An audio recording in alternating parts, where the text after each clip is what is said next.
ये कहानी एक सच्ची घटना पर आधारित है जो हमें एरिक लिडेल नाम के एक फ्रीडम फाइटर की जिंदगी के बारे में बताती है। एरिक ने 1924 के ओलंपिक खेलों में 400 मीटर की दौड़ में गोल्ड मेडल जीता था, पर जब कई अमेरिकन कंपनियों ने उसे अपना खेल जारी रखने का ऑफर दिया तो वो सबको इनकार करके चाइना चला गया। असल में एरिक का जन्म चाइना में हुआ था, इसलिए उसने वहाँ वापस जाकर ईसाई धर्म का संदेश फैलाने का फैसला किया। वहाँ उसने फ्लोरेंस मैकेंजी नाम की एक लड़की से शादी कर ली और फिर कई साल तक उसने एक स्कूल में बच्चों को केमिस्ट्री और इंग्लिश पढ़ाई। वो चाइनीज लोगों की बहुत परवाह करता था, इसलिए अक्सर गरीबों और जरूरतमंदों की मदद करता रहता। मगर जल्द ही चाइना और जापान में युद्ध छिड़ गया, जिससे देश की हालत और बिगड़ने लगी। एक दिन स्कूल में पढ़ते हुए एरिक ने देखा कि एक बच्चा लेट हो गया था। उसने खिड़की से उस बच्चे को फलों की एक टोकरी लेकर आते देखा, लेकिन तभी अचानक आसमान में कई लड़ाकू विमानों ने स्कूल के पास ही बॉम्ब फेंक दिया, जिससे उस लड़के की मौके पर ही मौत हो गई। इस घटना का एरिक पर बहुत बुरा असर हुआ था। अब जापानियों ने चाइना पर कब्जा करना शुरू कर दिया था और लोग धीरे धीरे देश को छोड़कर जाने लगे थे।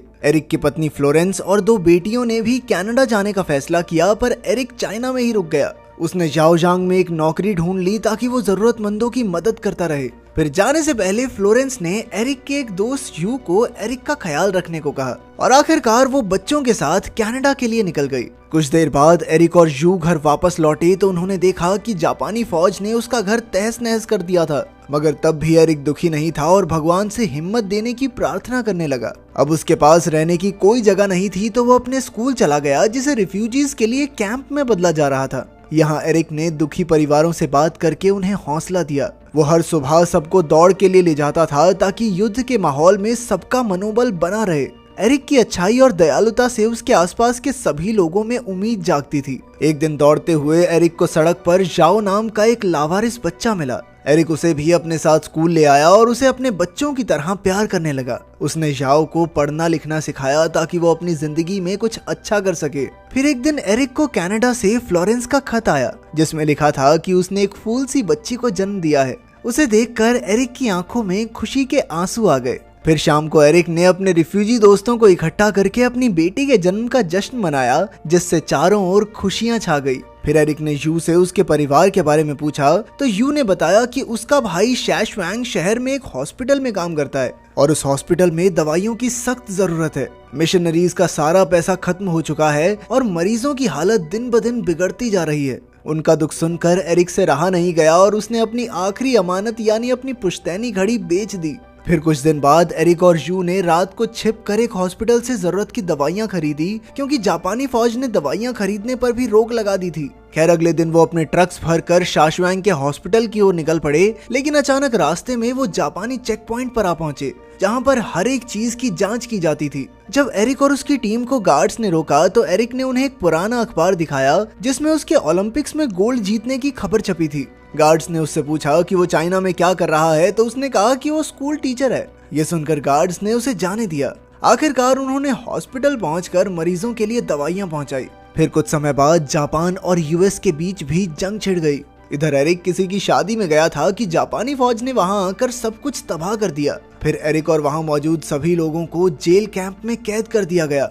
वहां के लीडर ने कहा कि परिवार वाले लोगों को एक साथ रखा जाएगा और बाकियों को अलग रखा जाएगा। फिर एक रात गार्ड्स ने एरिक को नींद से जगाया और उसे फौज के कमांडर के पास ले आए। असल में कमांडर ने एरिक के ओलंपिक्स मेडल के बारे में सुना था और अब वो उसे दौड़ में हराना चाहता था। तब से एरिक का खास ध्यान रखा जाने लगा और उसे बढ़िया खाना भी मिलता। मगर ये खाना खुद खाने की बजाय एरिक इसे अपने साथियों में बांटने लगा। वहीं दूसरी ओर जू और जाओ एरिक की तलाश कर रहे थे और आखिरकार वो उस कैंप तक पहुंच ही गए। अब एरिक की मदद के लिए उन दोनों ने जेल कैंप में ही साफ सफाई की नौकरी ढूंढ ली।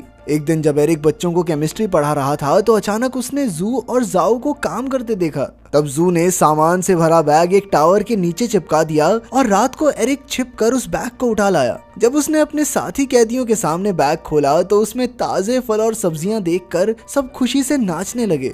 खैर कुछ देर बाद एरिक और कमांडर की दौड़ का दिन आ गया और सब एरिक की जीत के लिए चिल्लाने लगे। लेकिन असलियत तो ये थी कि एरिक ने कई दिन से खाना भी नहीं खाया था, जिस वजह से वो काफी कमजोर हो गया था। खैर फिर दौड़ शुरू हुई और एरिक काफी तेजी से दौड़ा, मगर अपनी कमजोरी के कारण वो जल्द ही नीचे गिर गया और कमांडर इस रेस को जीत गया। मगर तभी एरिक का दोस्त डेविड बोल पड़ा कि एरिक ने तो कुछ खाया ही नहीं, फिर वो जीतेगा कैसे। ये सुनकर गार्ड्स गुस्से में एरिक को पीटने लगे और उससे पूछा कि उसने खाना क्यों नहीं खाया। जब उन्हें सच का पता चला तो कमांडर को बहुत गुस्सा आया और उसने एरिक और डेविड को बुरी तरह पिटवाया। फिर सजा के तौर पर उन दोनों को जमीन के नीचे छोटे से बक्से में बंद कर दिया गया। खैर एक रात जू जैसे तैसे कैंप में घुसकर एरिक के पास आ पहुंचा। वो एरिक के लिए खाना और पानी लाया था, मगर साथ में डेविड भी भूखा प्यासा कैद था, तो एरिक ने अपना सब कुछ उसके साथ बांट लिया। फिर जू ने उसे समझाया कि उसे यहाँ से भागना होगा, वरना हो सकता है कि ये जापानी फौज उसे मार डाले। मगर एरिक अपने साथियों को कैंप में सड़ने के लिए नहीं छोड़ सकता था, इसलिए उसने उनकी खातिर यहीं रुकने का फैसला किया। फिर कुछ दिन बाद एरिक और डेविड की सजा खत्म हुई और उन्हें बक्सों से निकालकर कैंप के कमरों में भेज दिया गया। उनके लौटने पर उनके साथियों ने खूब खुशियां मनाई, लेकिन अगले ही दिन से एरिक को काफी सख्त मजदूरी का काम दे दिया गया। एक दिन काम करते हुए जू से मिलने आया और उसने बताया कि जंग में जापान की हार हो रही है, जिस वजह से कैंप में आने वाले राशन को और कम कर दिया जाएगा। फिर जू ने कहा कि उसने जेल के कुछ गार्ड से डील कर ली है, जिसके मुताबिक वो महीने में 2 बार तारों की बिजली बंद कर देंगे, ताकि जाओ तारों के नीचे से आकर एरिक और उन गार्ड्स तक सारा खाना पहुंचा सके। उस रात जाओ सबसे नजर बचाकर कैंप में आ पहुंचा और उसने सभी जरूरतमंद कैदियों को खाना दिया। फिर अगले दिन कुछ गार्ड्स ने डेविड को अपने कमरे के बाहर सिगरेट पीते पकड़ लिया, जिसकी उसे बेहद दर्दनाक सजा मिली। डेविड को डर था कि इस तरह तो उसकी मौत हो जाएगी, इसलिए उसने जेल से भागने में जू की मदद मांगी। ये काम काफी खतरनाक था, लेकिन फिर भी जू और जाओ ने डेविड को टॉयलेट्स की गंदगी ले जाने वाली गाड़ी में छुपाकर भगाने का प्लान बनाया। खुशकिस्मती से उनकी तरकीब कामयाब रही और डेविड टट्टी से भरे डब्बे में छुपकर कैंप से बाहर आ गया। अबे यार, मूड खराब हो गया।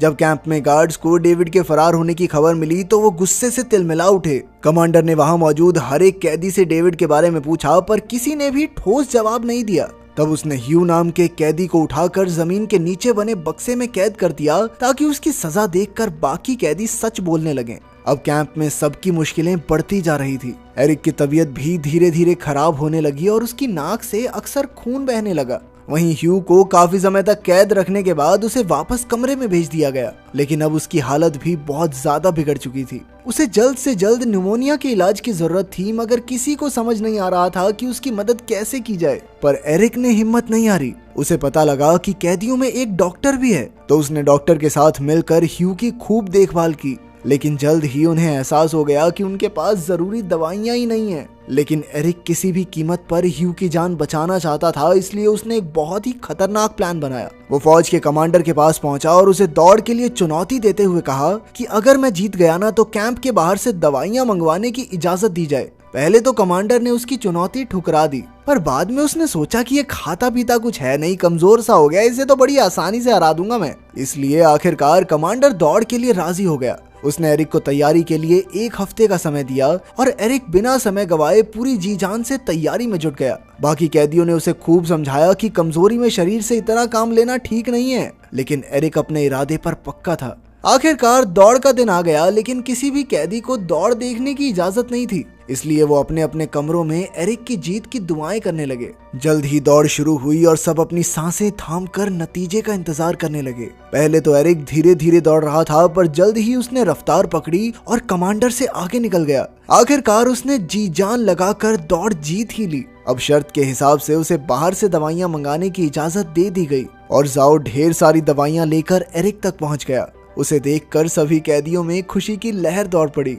पर तभी अचानक कमांडर कंट्रोल रूम में पहुंच गया। एक गार्ड को एहसास हो गया कि जब जाओ तारों के बीच से बाहर जा रहा होगा तो कमांडर तारों में बिजली छोड़ देगा। उस गार्ड ने तुरंत एरिक को जाकर ये खबर दी और ये सुनते ही सभी कैदी घबराकर तारों की ओर दौड़े, जहां से जाओ बाहर की ओर जा रहा था। उन्होंने चिल्लाकर जाओ को नीचे कूद जाने को कहा, मगर इससे पहले जाओ नीचे कूदता अंदर से कमांडर ने तारों में बिजली छोड़ दी, जिससे जाओ को इतना जबरदस्त झटका लगा कि वो नन्हा बच्चा अपनी जान से हाथ धो बैठा। एरिक और जू ने ये दर्दनाक मंजर अपनी आंखों से देखा, जिससे उन्हें बहुत गहरा सदमा लगा। फिर कमांडर ने बाहर आकर सबको चेतावनी दी कि जो भी उसके बनाए कानूनों के खिलाफ जाने की हिम्मत करेगा, उसका यही हश्र होगा। इसके बाद यूं ही कई दिन बीत गए और आखिरकार समय पर इलाज न मिलने की वजह से ह्यू की मौत हो गई। एरिक ने हिम्मत जुटाकर ये खबर ह्यू की पत्नी कैरोलाइन तक पहुंचाई, जो इस वक्त प्रेग्नेंट थी। जब कैरोलाइन ने ह्यू की मौत के बारे में सुना तो वो सदमे में जमीन पर गिर गई, मगर एरिक ने उसे जैसे तैसे हौसला दिया।